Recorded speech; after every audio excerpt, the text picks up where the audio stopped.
ओम श्री विष्णुवे नमः। नमस्कार दोस्तों, आप सभी का स्वागत है हमारे यूट्यूब चैनल पावरफुल हिंदू धर्म में। अब तक हमने श्री ज्येष्ठ महात्म्य में कथा अध्याय 1 से लेकर कथा अध्याय 26 का रसपान किया है।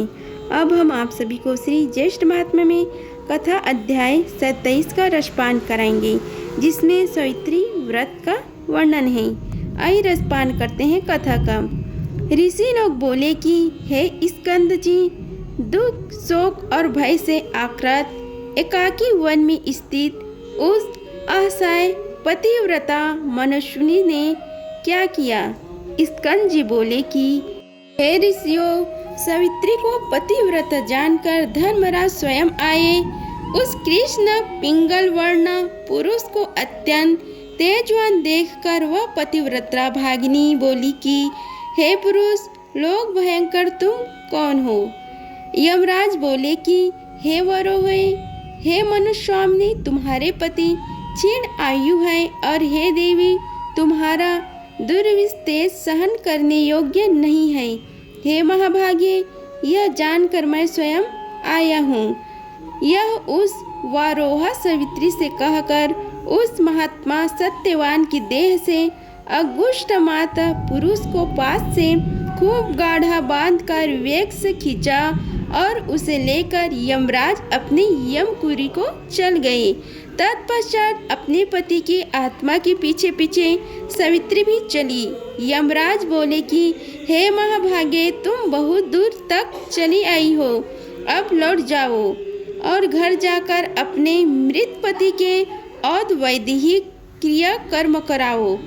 इस प्रकार यमराज के कहने पर उस समय सावित्री यमराज से बोली कि हे मानंद, आपके सभी मुझे धर्म नहीं है और न मुझे ग्लानि है। हे सुरेश्वर, विशेषकर मुझे पति के समीप ग्लानि हो भी कैसे सकती है।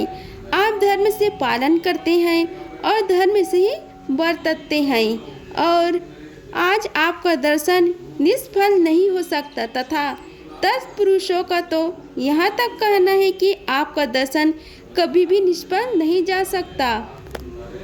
तथा वेदों को जानने वाले कहते हैं कि 7 पग 7 चलने से मैत्री हो जाती है। उस समय उसके वचन सुनकर धर्मराज जी अति प्रसन्न हो गए, और वरों के मालिक तथा वरों के दाता यमराज ने सावित्री को वर दिया। सावित्री ने अपने सास ससुर के लिए नेत्र प्राप्ति, राज्य प्राप्ति तथा रूप का वर मांगा, और पिता के लिए तथा अपने लिए 100 पुत्र होने का वर मांगा, तथा यमराज की आज्ञा से पति का जीवन रूपी वर भी मांगा। तदंतर सुव्रत सावित्री ने धर्मराज की प्रदक्षिणा की। सावित्री के सभी वरों को देखकर यमराज अपने लोक को गए, और सावित्री अपने पति के सिर को अपनी गोद में लेकर वट वृक्ष के समीप पूर्ववत बैठ गई, और वह सब वृत्तांत जो धर्मराज ने किया था और कहा था, वह सभी सावित्री जी को कह सुनाया। सावित्री ने भी जो बातचीत यमराज के साथ हुई सत्यवान को बतलाई। राजा दुष्मसेन पुत्र के आगमन की आकांक्षा से एक आश्रम से दूसरे आश्रम को जाते और पुत्र के न मिलने पर विलाप करने लगे कि हम दोनों अंधों की लकड़ी समान व सत्यवान बिना हम दोनों से कहाँ चला गया। इस प्रकार सपत्नीक वह राजा विलाप करता हुआ दुख से सत्प्राप्त होकर बारंबार हे पुत्र कहकर पुकारने लगा। हे ब्राह्मणों, इस प्रकार अकस्मात राजा दुष्मसेन के नेत्र खुल गए, और यह परम आश्चर्य देखकर आश्रम वासियों ने शांतिपूर्वक वचन कहे कि हे महाराज, हे महामते, इन नेत्रों के खुलने से यह सूचित होता है कि आपका पुत्र के साथ संयोग अवश्य है। उसी समय सत्यवान ने समस्त दविजों को नमस्कार कर माता पिता को नमस्कार किया। तदंतर वह कमलेक्षणा सावित्री ने आकर सास ससुर के चरणों को नमस्कार किया। उन्हें लोग कहने लगे कि हे सावित्री, हे वरने, तुम वृद्ध ससुर की नेत्र प्राप्ति का कारण जानती हो क्या। तब सावित्री बोली कि हे मुनि श्रेष्ठ, मैं नेत्र प्राप्ति के कारण कुछ नहीं जानती, किंतु मेरे पति बहुत देर तक सोते रहे, इस कारण देर हो गई। स्कंद जी कहने लगे कि इस प्रकार सत्यवान के साथ बात हो रही थी कि इतने में ही राजा दुष्टसेन के पूर्ववासी लोगों ने आकर कहा कि राजन, तुम्हारा शत्रु राजा मारा गया। जिस क्रूर मंत्री के द्वारा आपका राज्य हरण किया गया था, वह मंत्री भी मारा गया। अतः यह सब पूर्ववासी आपके पास आए हैं।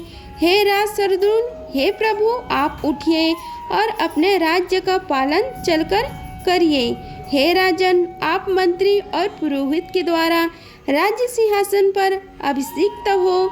स्कंद जी बोले कि हे विप्रो, वह राज श्रेष्ठ पूर्ववासियों के साथ अपने पुर में जाकर अपने पितरों का राज्य प्राप्त किया। सावित्री और सत्यवान दोनों परम आनंद के भागी हुए।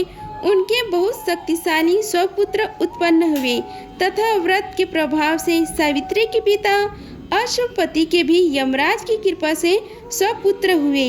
हे विप्रो, यह उत्तम व्रत महात्माएं आप लोगों से मैंने कहा।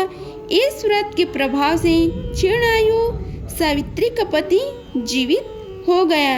इति श्री ज्येष्ठ महात्माएं सत्यवान सावित्री कथा वर्णन 27वां अध्याय संपूर्ण हुआ। अगर आप सभी को हमारी वीडियो पसंद आई होगी तो वीडियो को लाइक कीजिए, चैनल को सब्सक्राइब कीजिए और कमेंट बॉक्स में ओम नमो भगवते वासुदेवाय लिखिए। धन्यवाद। मिलते हैं अगले वीडियो में, तब तक के लिए जय श्री राधे कृष्णा।